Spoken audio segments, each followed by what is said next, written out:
आंख दलदल हो पांव जमाए रखना, हाथ खाली ही सही ऊपर उठाए रखना। कौन कहता है छलनी में पानी नहीं रुकता, तुम बर्फ बनने तक अपना हौसला बनाए रखो। नमस्कार दोस्तों, आरपीजे क्लासेस में स्वागत है। मैं आपके समक्ष बीएसटीसी परीक्षा 2023 के टॉप प्रश्न लेकर हाजिर हूं। कहीं ना कहीं ये वे प्रश्न होंगे जो आपको एग्जाम में सीधे देखने को मिलेंगे, तो इनको रट लीजिएगा, समझ लीजिएगा। ये क्लास आपके लिए महत्वपूर्ण ही नहीं अति महत्वपूर्ण साबित होगी। तो चलिए पहले क्वेश्चन की ओर बढ़ते हैं बिना समय देरी के गवाए।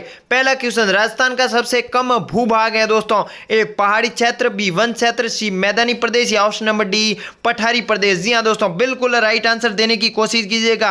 राजस्थान का सबसे कम भूभाग है दोस्तों, बिल्कुल राइट आंसर। इसका पहला उत्तर ऑप्शन नंबर ए होगा इसका right correct option number A पहाड़ी क्षेत्र राजस्थान का सबसे कम भूभाग है। चलिए अगले क्वेश्चन की ओर बढ़ते हैं। दूसरा क्वेश्चन आपके सामने, जरगा पर्वत किस जिले में है? मोस्ट इंपोर्टेंट, जरगा पर्वत किस जिले में है? ए नागौर, बी उदयपुर, सी राजसमंद या ऑप्शन नंबर डी चित्तौड़गढ़। जरगा पर्वत, जी हां दोस्तों, बिल्कुल उदयपुर की बात करें तो इसका निर्माण 1558 में महाराणा उदय सिंह द्वारा निर्मित किया गया। तो इसका राइट आंसर दीजिए ऑप्शन नंबर, बिल्कुल आपका करेक्ट राइट आंसर मुझे यहां से दिख रहा है ऑप्शन नंबर बी आपका करेक्ट सही उत्तर। उदयपुर में जो है वो जरगा पर्वत है। जरगा की पहाड़ियां कहां हैं? उदयपुर में है। चलिए तीसरे क्वेश्चन की ओर बढ़ते हैं। रण क्षेत्र बाहुल्य वाला जिला है? रण क्षेत्र बाहुल्य वाला जिला, बिल्कुल राइट आंसर सही है।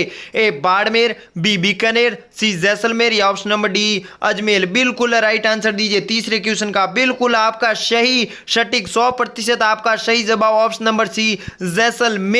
चलिए अगले क्वेश्चन, अगले महत्वपूर्ण क्वेश्चन की ओर बढ़ते हैं। बिल्कुल छपने वाला क्वेश्चन, अरावली का तारागढ़ शिखर किस जिले में स्थित है? ए नागौर, सी सीकर या ऑप्शन नंबर सी अजमेर या ऑप्शन नंबर डी पाली। यहां से आप ये भी कह सकते हैं कि तारागढ़ दुर्ग कहां स्थित है। तारागढ़ दुर्ग की बात करें तो एक तारागढ़ दुर्ग आपके अजमेर में स्थित है और एक तारागढ़ दुर्ग बूंदी में स्थित है, लेकिन यहां पर अजमेर वाला तारागढ़ है। कहां है इसका अजमेर वाला? तो इसका right answer option number C Ajmer. चलिए अगले क्वेश्चन की ओर बढ़ते हैं।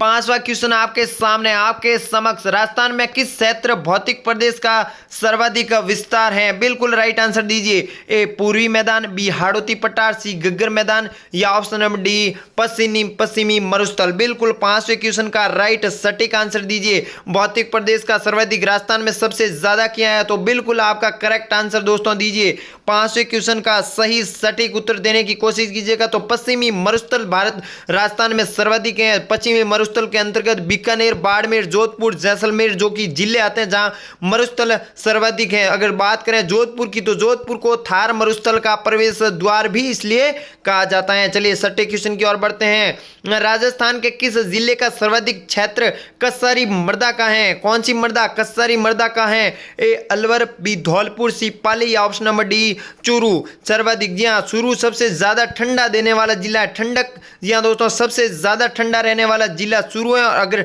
स्थान पूछ ले तो माउंट आबू सिरोही वाला सर्वाधिक स्थान वाला ठंडा क्षेत्र है। तो छठा क्वेश्चन का राइट सटीक उत्तर बिल्कुल सही जवाब 100% सही जवाब option number B Dholpur Rajasthan जिले के सर्वाधिक क्षेत्र कसारी का मृदा है। चलिए सातवें क्वेश्चन की ओर बढ़ते हैं। राजस्थान के किस क्षेत्र में कसारी मृदा का बाहुल्य पाया जाता है? बाहुल्य पूछा गया है। ए उत्तरी क्षेत्र, बी पश्चिमी क्षेत्र, बी सी पूर्वी क्षेत्र या ऑप्शन नंबर डी आपका रहेगा आपके दक्षिणी क्षेत्र। बिल्कुल राइट आंसर देने की कोशिश कीजिएगा। सातवें क्वेश्चन का राइट सटीक उत्तर बिल्कुल आपका सही जवाब पूर्वी क्षेत्र ऑप्शन नंबर सी आपका करेक्ट राइट आंसर होगा। पूर्वी क्षेत्र में कसारी मृदा का बाहुल्य क्षेत्र अधिक पाया जाता है। आठवें क्वेश्चन की ओर बढ़ते हैं। बाजरे का उत्पादन किस प्रकार की मृदा में सर्वाधिक पाया जाता है? बाजरे के उत्पादन, ए लोबी मृदा, बी जलोढ़ मृदा, सी ब्लूई मृदा या ऑप्शन नंबर डी चिकनी मृदा। आठवें क्वेश्चन का बिल्कुल सही जवाब ब्लूई मृदा ऑप्शन नंबर सी आपका सही करेक्ट आंसर होगा। चलिए 9वें क्वेश्चन की ओर बढ़ते हैं। मूंगफली की फसल के लिए किस प्रकार की भूमि अधिक उपजाऊ है? बिल्कुल राइट आंसर दीजिए। हल्की बलुई, काली मृदा, दोमट मृदा या ऑप्शन नंबर डी बालू रेत। 9वें क्वेश्चन का बिल्कुल सही जवाब, बिल्कुल सटीक जवाब ऑप्शन नंबर ए हल्की बलुई मृदा होगा।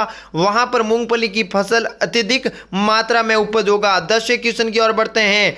मक्का के लिए कौन सी मृदा सर्वाधिक उपयुक्त रहती है? मक्का के लिए काली मृदा, कांप मृदा, बालू मृदा या ऑप्शन नंबर डी दोमट मृदा, बिल्कुल राइट आंसर दीजिए। बिल्कुल आपका सही सटीक उत्तर ऑप्शन नंबर डी दोमट मृदा, जो कि मक्का के लिए उपयुक्त मृदा है। चलिए अगले क्वेश्चन की ओर बढ़ते हैं। 11वां क्वेश्चन, दोमट मृदा किस क्षेत्र में नहीं मिलती है? दोमट मृदा A Ganganagar, B Bhilwara, C Bundi, option number D Jhalawar. बिल्कुल राइट आंसर देने की कोशिश कीजिएगा।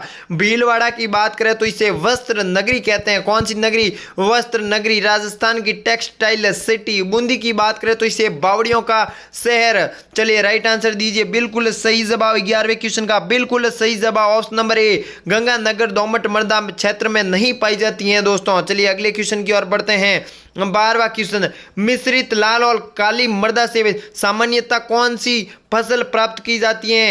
ए चावल गन्ना, बी कपास मक्का, सी ज्वार बाजरे, या ऑप्शन नंबर डी इनमें से कोई नहीं। 12वें क्वेश्चन का बिल्कुल राइट सटीक आंसर, बिल्कुल सही जवाब 100% आपका सही जवाब ऑप्शन नंबर बी कपास व मक्का मिश्रित लाल और काली मृदा से सामान्यतः फसल प्राप्त की जाती है। चलिए अगले क्वेश्चन की ओर बढ़ते हैं। भूरी रेतीली मृदा किस तत्व की अधिकता रहती है? A nitrogen, B ammonia, C calcium, या ऑप्शन नंबर डी फॉस्फेट। 13वें क्वेश्चन का बिल्कुल सही जवाब आपका ऑप्शन नंबर डी फॉस्फेट में भूरी रेतीली मृदा की तत्व की अधिकता होती है। चलिए 14वें क्वेश्चन की ओर बढ़ते हैं। राजस्थान में पाई जाने वाली मिट्टियों में कौन सी सर्वाधिक उपजाऊ है? जहां पर अत्यधिक मात्रा में कृषि करते हैं तो वो उन्नत होती है, वहां पर कृषि की भरमार अधिक है, उत्पादन अधिक रहता है। ए रेतीली मृदा, बी लाल व पीली मृदा, सी जलोढ़ मृदा, या ऑप्शन नंबर डी इनमें से कोई नहीं। बिल्कुल सही जवाब आपका रहेगा जलोढ़ मृदा, option number C correct right answer होगा। चलिए 15वें क्वेश्चन की ओर बढ़ते हैं। राजस्थान में पाई जाने वाली मिट्टियों में किसका क्षेत्र सर्वाधिक है? कांप मृदा, रेतीली मृदा, जलोढ़ मृदा, या लाल व पीली मृदा। बिल्कुल राइट आंसर दीजिए। बिल्कुल आपका सही सटीक उत्तर रेतीली मृदा, ऑप्शन नंबर बी आपका सही उत्तर होगा। चलिए अगले क्वेश्चन की ओर बढ़ते हैं।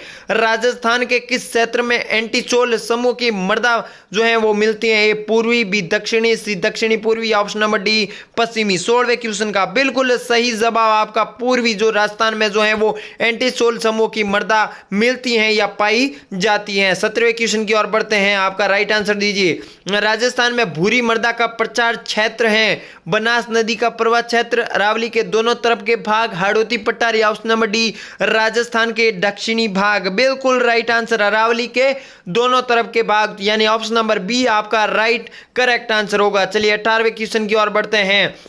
राजस्थान में मृत नदी नाम क्या है? मृत नदी, जो कि मृत नदी का जो है किसका उपनाम है? बनास नदी, माही नदी, चंबल नदी, ऑप्शन नंबर डी घग्गर नदी। 18वें क्वेश्चन का बिल्कुल सही सटीक आंसर घग्गर नदी। कौन सी? घग्गर नदी, ऑप्शन नंबर डी आपका करेक्ट राइट आंसर। घग्गर नदी कहाँ स्थित है, किस जिले में स्थित है? तो आपके हैं हनुमानगढ़ में। कौन सा गढ़? हनुमानगढ़ में। चलिए 19वां क्वेश्चन की ओर बढ़ते हैं। राजस्थान की सबसे लंबी कौन सी है जो पूर्णत राज्य में बहती है नदी पूछा गया है? बिल्कुल राइट आंसर दीजिए। ए माही, बी लूनी, सी संबल, या ऑप्शन नंबर डी बनास। बिल्कुल अफवाह तंत्र हमारे क्लास थी तो उसमें मैंने आपको पूरा समझा चुका हूं, तो इसका बिल्कुल राइट करेक्ट आंसर 19वें क्वेश्चन का तो आपका बिल्कुल सही जवाब बनास नदी। कौन सी नदी? बनास नदी आपका बिल्कुल करेक्ट राइट आंसर होगा। चलिए अगले क्वेश्चन की ओर बढ़ते हैं। मेजा बांध का निर्माण किस नदी पर हुआ दोस्तों? कौन सी बांध? मेजा बांध। एक कोठारी, बी पार्वती, सी खारी, ऑप्शन नंबर डी माछी नदी। बिल्कुल राइट आंसर दीजिए। इसका बिल्कुल सही जवाब आपके option number A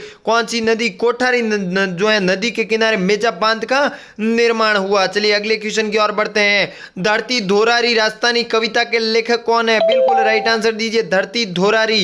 A Kanhaiyalal Sethia, B Meghraj Mukul, सी भरत व्यास, या ऑप्शन नंबर डी जी हाँ दोस्तों रांगे राघव। बिल्कुल राइट आंसर दीजिए किसी क्वेश्चन का बिल्कुल सही जवाब आपकी कन्हैयालाल सेठिया द्वारा धरती धोरारी कविता के लेखक हैं। चलिए अगले क्वेश्चन की ओर बढ़ते हैं। देवल क्या है दोस्तों? क्या है देवल? क्या है बताइए दोस्तों? देवल क्या है? एक महल है, एक मंदिर है, स्मारक है, या ऑप्शन नंबर डी मस्जिद है। बिल्कुल राइट आंसर देने की कोशिश कीजिएगा 22वें क्वेश्चन का। बिल्कुल आपका सही जवाब बिल्कुल ये एक स्मारक है। देवल क्या है? देवल एक स्मारक है। चलिए अगले क्वेश्चन की ओर बढ़ते हैं। 23वां question. Rajasthan school of arts and craft स्थित है। मोस्ट इंपोर्टेंट इच्छा लगी है 5 छपने वाला क्वेश्चन बीएसटीसी परीक्षा 2023 में देखने को मिलने वाला क्वेश्चन। एक Kota, B Jaipur, C Udaipur, option number D Ajmer. बिल्कुल राइट आंसर दीजिए 23वें क्वेश्चन का। बिल्कुल आपका सही correct right answer option number A. बिल्कुल यहाँ ऑप्शन मिस टाइप हो गए, लेकिन यहाँ पर आप जयपुर इसका करेक्ट राइट आंसर होगा। जयपुर में क्या है दोस्तों? Rajasthan school of art and craft स्थित है। चलिए अगले क्वेश्चन की ओर बढ़ते हैं। 100वां क्वेश्चन, सुनहरी कोठी स्थित है। कौन सी कोठी? सुनहरी कोठी, A Tonk, B Jaipur, C Udaipur, option number D Ajmer. 100वें क्वेश्चन का बिल्कुल सही जवाब नवाबों की नगरी कौन? टोंक इसका राइट आंसर। यहाँ ऑप्शन जो है वो मिस्टेक हो गए, लेकिन मैं आपको सही और सटीक आंसर बता रहा हूं, तो ऑप्शन पर ए और बी पर मत जाइए, यहां पर सही उत्तर पर जाइएगा। सुनहरी कोठी कहां स्थित है? टोंक में स्थित है। चलिए अगले क्वेश्चन की ओर बढ़ते हैं। अंतिम क्वेश्चन आपके समक्ष। मेवाड़ का उद्धारक कहा जाता है। Rana Kumbha, Hamir Sisodiya, Rana Sanga, option number D Maharana Pratap. Mewar का उद्धारक। 25वें क्वेश्चन अंतिम क्वेश्चन, छपने वाला क्वेश्चन का राइट आंसर दीजिए, तो इसका बिल्कुल right answer option number A. यहां पर हमीर सिसोदिया को मेवाड़ का उद्धारक कहा जाता है। ये थे आपके टॉप 25 क्वेश्चन। इनमें से काफी क्वेश्चन जो है आपको छपने को मिलेंगे, देखने को मिलेंगे, तो कहीं ना कहीं आरपीजे क्लासेस हमारा टेलीग्राम चैनल इस वीडियो के डिस्क्रिप्शन में लिंक है, वहां से ज्वाइन हो जाइए। अगर लिंक ओपन नहीं हो रही है तो टेलीग्राम पर आरपीजे क्लासेस लिखिए, वहां पर हमारा चैनल मिल जाएगा और हर बीएसटी से जुड़ी खबर और पीडीएफ में वहां पर आपको बिना फीस के उपलब्ध करवा दूंगा। मिलते हैं अगले सेशन में, तब तक के लिए नमस्कार, जय हिंद, जय भारत दोस्तों।